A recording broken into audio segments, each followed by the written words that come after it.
Nakabulagta sa kalsada nang matagpuan ang bangkay ng babaeng ito sa Pope John Paul Avenue sa Barangay Mabolo, Cebu City.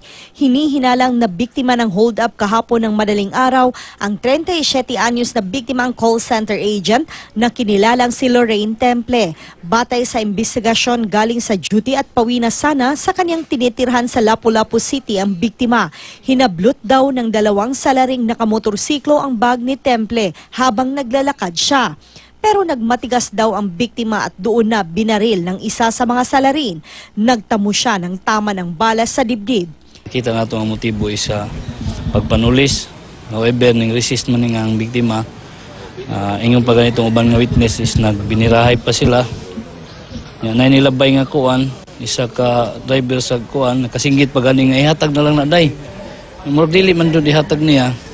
Dinala na sa punerarya ang labi ng biktima na napag-alamang taga Zamboanga City. Ayon naman sa kaniyang kasama sa trabaho, may sasakyan si Temple pero mga isang buwan na niya itong hindi ginagamit. Wala lang niya gidala kuan kay mahadlok na siya mag-drive. So, usahay mag-drive siya if okay ang condition di siya duka. Kay mahadlok siya mag-drive duka kay basin makabangga siya.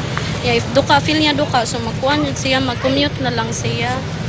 Sinabihan pa raw si Temple ng kaniyang mga kaibigan na mag-ingat sa paglalakad tuwing gabi kahit pa magaling daw ito sa martial arts na Muay Thai.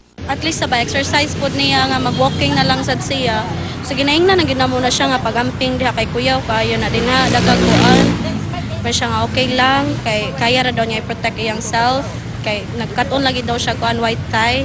So magkuan mo sa siguro tong pagkuan siya pagbida siya murag nisukol siya. Alam na ng kanyang pamilya ang nangyari kay Lorraine. Magna siya sakyanan. Wala may nag-expect na nag-commute ra siya.